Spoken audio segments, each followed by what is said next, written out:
All right. All right, guys, so your learning target today is to explain how and why bonds form between atoms to make molecules. So we're going to obviously be talking about molecules. And then you guys can identify atoms and elements in a formula. So if I give you guys a formula, you guys would be able to tell me the different elements and then how many atoms of those elements are in there. And then finally, you guys can define what a molecule is and explain why bonds form using the octet rule, valence, electrons, and energy levels. Okay, so you guys have already added those. Let's go ahead and flip to page 21 in our notes. You guys' title there will be molecules. I can go ahead and push this back then.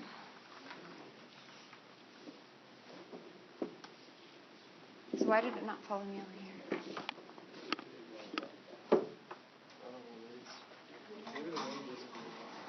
Oh, now it goes.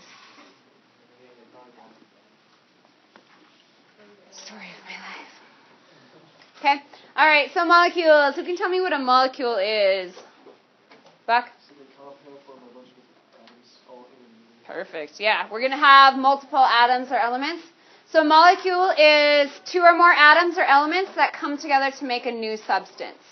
So something like sodium, for instance, we know sodium, if we throw it in water, is reactive. It'll explode in that water. Okay? But when we put it into a compound, it's going to lose those properties. It's going to have different properties. So for instance, salt, table salt, is sodium chloride. We obviously have sodium in there, but if we throw salt in water, is it going to explode? No, because that would ruin your guys' lives, especially when you go to the ocean. Okay? So, again, when we form new things, we've changed the identity. They become something completely different, which is very helpful for us. Okay? Do you guys all get that? No? Yeah, no? Do you need to go back up?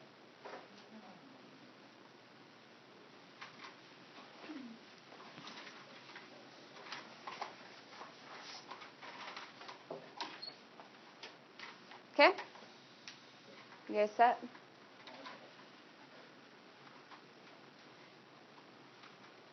All right. They are going to interact with each other using their valence electrons.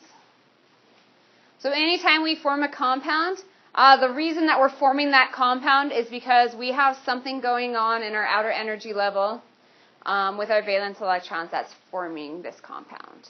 Okay, it's creating some kind of bond, which we'll talk about more, and those bonds are because of valence electrons.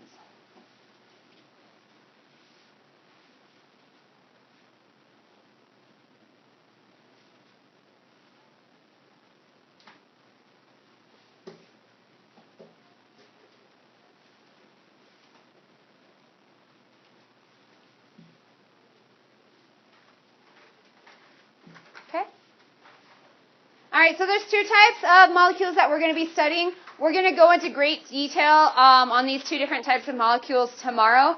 In class, we'll talk about what a covalent molecule is and what an ionic molecule is. Okay, we'll be able to compare and contrast them.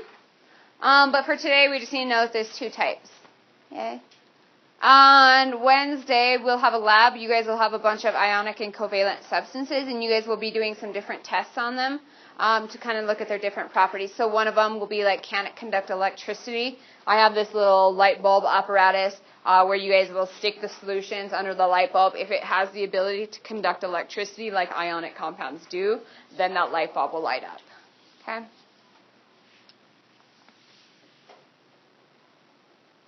So again, we'll talk in great detail about those tomorrow. There's more than those two types. Those are the only kinds that we're addressing. If we look at like steel, for instance, steel is a bunch of different metals that come together to form a new compound. So there's different types other than ionic and covalent, but those are the two base ones that we use. All right, so why do we form bonds to begin with? Someone raise their hand and tell me. Why do you guys think we got to form bonds? Become reactive. Buck, disgusting. Become more stable. So they're definitely going to be more stable. That's going to be our second reason. Lower energy or more stable. But why are they more stable? Anyone know? Someone other than Buck this time. Garrett, what do you think? They can add electrons to the valence when you put it up. Right, exactly. What's that rule called? Octet. Their octet rule. So the main reason is that bonds are going to form between multiple elements to complete their octets. So for instance, carbon has 4 valence electrons. Instead of losing 4 or gaining 4 to form an ion, what it's going to do is it's going to find some different elements that you want to share with them. So they'll kind of share, hey, here's my 4, if you share some of yours, and they're going to form a bond. That's going to be what we call a covalent bond. On the other hand, we can still form ions, and those ions can attract to each other like magnets, and that's going to be basically what an ionic bond is. But for now, all you guys really need to know is the whole reason that we have elements that come together to make something new is so they can get their octets full. Okay? With that being said, if they have a full octet, then you guys have provided a more stable molecule with a lower energy. Okay? It's less likely to be reacting with anything else. And that's a good thing.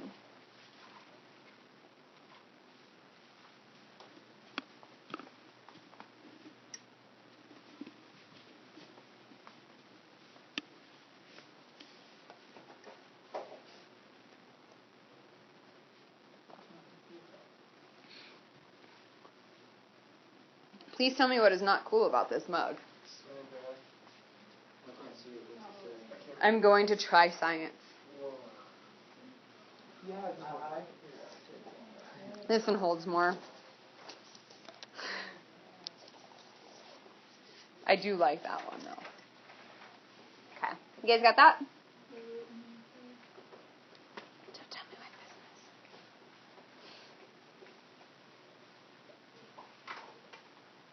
Got it?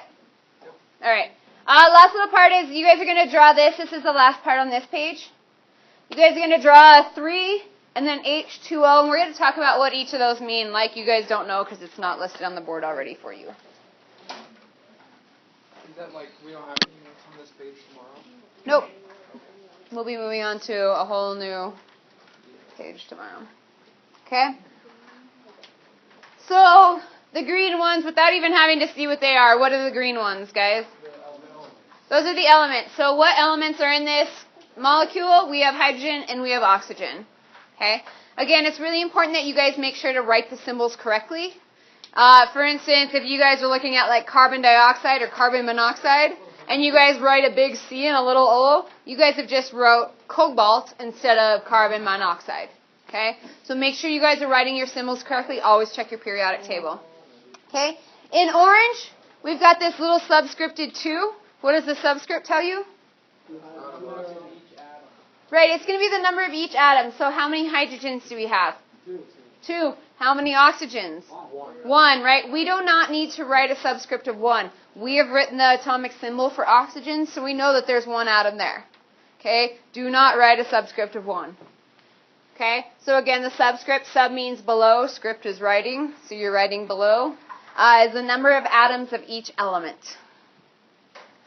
So we have 2 hydrogen atoms and 1 oxygen atom in this water molecule. Okay? Last but not least, if you guys ever see a giant number in front of that, that's what we call the coefficient. Okay? I'm sure you guys have heard the word coefficient a lot in math. In science, it's going to tell us how many molecules we have. So a big number in front says we have 3 water molecules. So it would be kind of like writing H2O 3 times. H2O, H2O, H2O. Okay? We have 3 water molecules. So if I were to ask you guys in those 3 water molecules, how many total hydrogen atoms do you have? What would you guys say? 6, right? 3 times 2 is 6. How many oxygen? 3. 3 times 1. So you have 3 oxygen atoms. Okay? We will use coefficients, not so much in the rest of this unit, but when we do reactions after Christmas, we'll start chemical reactions. You guys will be using coefficients to balance chemical reactions. Did you guys do that in 8th grade? Fair point. You guys got that on video now. Oh, so we will use coefficients a lot. The coefficients always go in front of the molecule. Never try to shove a coefficient in the middle, because then you guys have janked up that whole molecule. Okay? All right, so what we're going to be spending the rest of today looking at is on page 20, we're going to do some examples where I give you guys some formulas, and you guys would need to write and tell me what elements are in that molecule and how many atoms of each element are in there. So let's go to page 20. We'll just kind of go through these examples together. Okay, the first one we're going to do, there's 7 total, so save room for 7. I did 2 columns in mine. However you guys want to do it is fine. Right, carbon dioxide is your first one, CO2. Okay, this is probably like the simplest you guys will have. As far as it goes, this is pretty easy. Okay, so Maddie, what are the 2 elements in this formula? And? Carbon and oxygen. Good. Okay, Garrett, how many carbon atoms do you have? 1. How many oxygen? 2. Good. And again, the subscripts just tell us that. Okay, we wrote the symbol for carbon, so we know there's 1. We have the symbol for oxygen with a 2 after it, so that means there's 2 of them. Pretty simple, right? Okay, when have I ever left anything simple for you guys? Never. So we're going to get a little bit more complicated. Obviously, we can look at something that has a little bit more elements in it. So let's see here. Grace, what are our elements in this compound? Sodium? Nope. Number 15? Phosphorus, good. And last but not least, oxygen. Okay. Libby, how many sodiums do we have? 3 sodium atoms. How many phosphorus, Libby? How many oxygens? 4. Okay. Getting a little bit harder because now what have we added, Merritt? Huh? Right, what is that called? That number in front? Huh? It is a coefficient. So now we've added a coefficient of 2 in front, meaning we have 2 molecules. So it would be like we were writing it twice. So we've got C6H12O6, which is glucose. So it would be like writing it twice. So when we are looking at the number of atoms, what are you guys going to have to do with this? Double it, multiply it by 2. Okay? So we've got carbon, we've got hydrogen, and we've got oxygen. Rachel, how many carbons do we have? We have 12.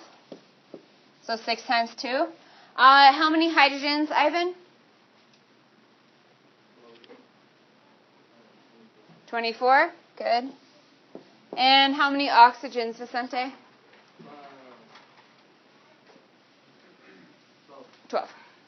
Good. Okay, pretty easy, right? Not too bad.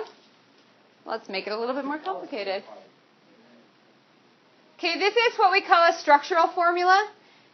We could easily add these together and write a normal formula where we've added up all the carbons and put them together. The reason for doing this is when you guys are in a couple upper level science classes, and you guys will see it in here, but you won't necessarily need to write the structure. But sometimes in chemistry, you guys write the formulas like this to kind of show what the atom would look like. So I would be like, all right, it's written like this, so I know the atom's going to look something like this. So by writing it like this, it tells me it looks like this. Okay? Does that mean you guys need to know how it looks? No. This is my first time writing that or seeing this formula. What you guys do need to know is to be able to add up those different elements and tell me how many carbons, Buck? 1, 2, right? We have them in 2 different spots. How many hydrogens, Tristan? 4. We got 3 here and 1 here, so 4. And how many oxygens, Mick? 2. Good. Okay, that one's still pretty simple. Because of the functional group. Again, higher level. This one is different, and you guys are going to learn all about these. So this is going to be very common for you guys to see something with parentheses. The parentheses encapsulate what we call a polyatomic ion. You guys are going to get real familiar with polyatomic ions. Okay? This is one of the only things I make you guys memorize in this class is we have a certain amount of polyatomic ions that you guys need to memorize the formula and the charge for. They're ions because they're a charge, but they're also a molecule. So it's a whole molecule that has a charge. We see them a lot, especially in this unit and throughout the end of the year. This is a polyatomic ion hydroxide. It's important that you guys see this formula and recognize the hydroxide in there. Okay? Your numbers are wrong there, by the way. Like your 3, like the question things. You skipped a number. I think you skipped a number, sweetheart. blaming me. Did you guys see where the finger got pointed first? Uncool, Lib. All right. When you guys see the parentheses, what that means is whatever is inside the parentheses, you guys have 2 of. Okay? So again, it would be like writing OH twice. Okay? So here you would have OH, OH. That's an H and an O. Okay? So we have 2 OHs. Again, if you guys have a subscript on the outside, whatever's inside that parentheses, you have double the amount of. Okay? So for this one, we have calcium, we have oxygen, and we have hydrogen. Katie, how many calciums do we have? We have 1 calcium. How many oxygens, Jocelyn? 2, good. Again, it would be like writing 2 of them. And how many hydrogens, Tyler? 2. Okay, pretty simple, right? You guys will be working with those a lot, okay? Especially when we are balancing reactions, but in this as well.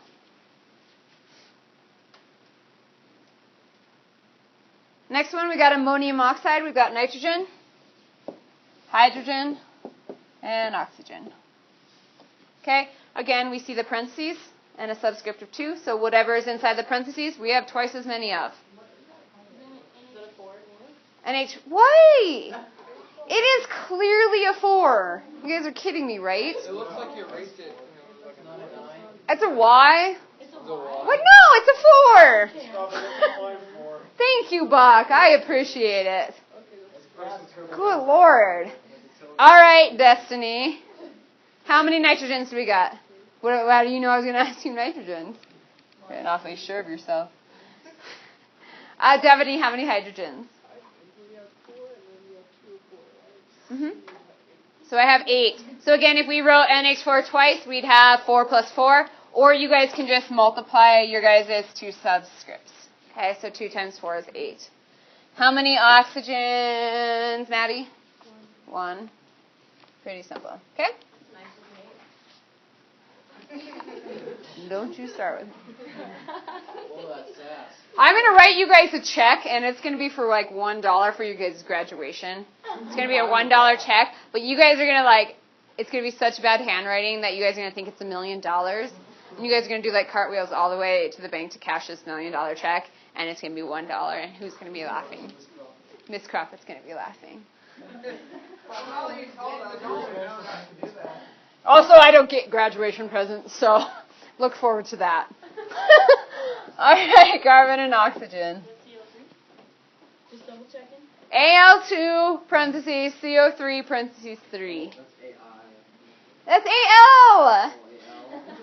Good Lord, it's aluminum. Leave me alone. So again, it'd be like writing CO3 3 times. Anything to say about those, guys? All right. How many aluminums do we have, Garrett? We have 2. Good. Maddie, how many carbons do we have? 3. Good. Again, 1, 2, 3, or 3 times 1. Okay. How many oxygens do we have, Rachel? 9. Good. So again, 3, 6, 9, or 3 times 3 is 9. Okay? Pretty simple, right? Ty, will you please take off your hat? All right, let's take a look at our worksheet. Let me pull this up for you guys. Oh, that's beautiful. I do love my smartboard.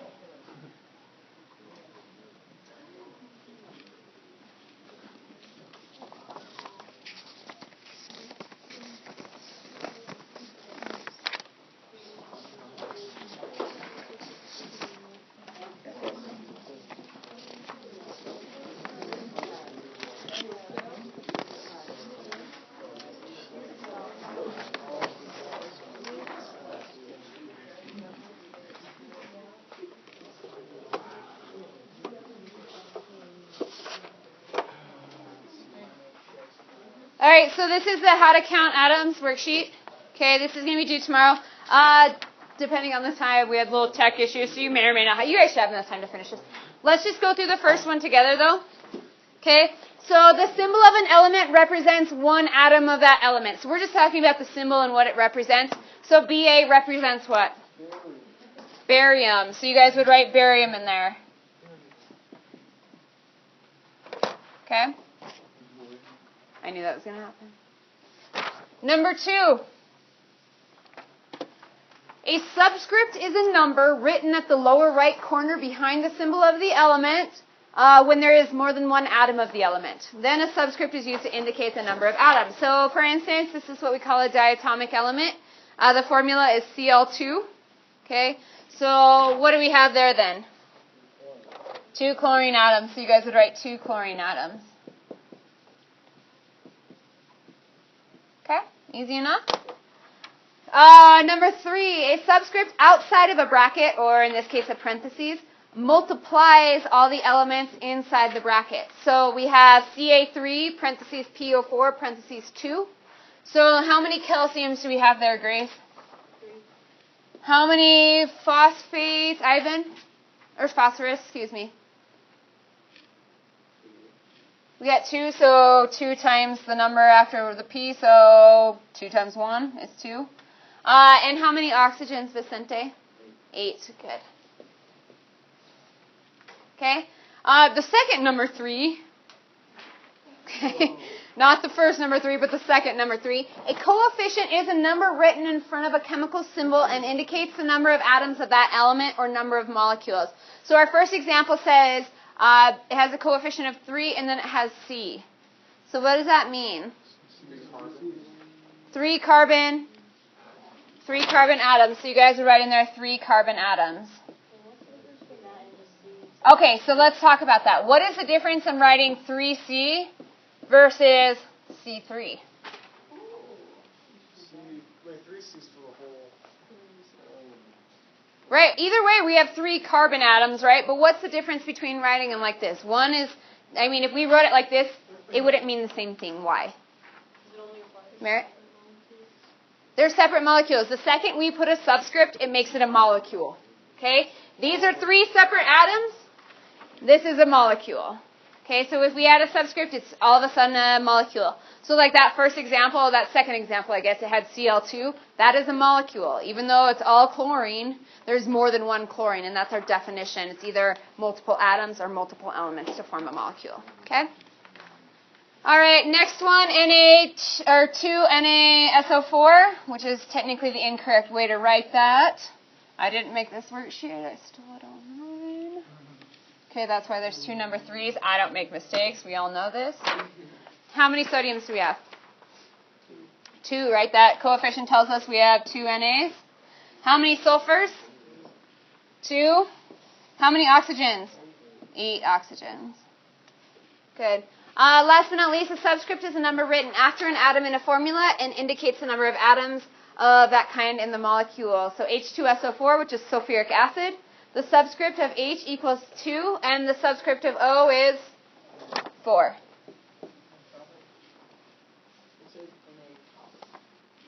What? Where are you seeing Na copper at? Go down. One more. Does it? It says Na copper.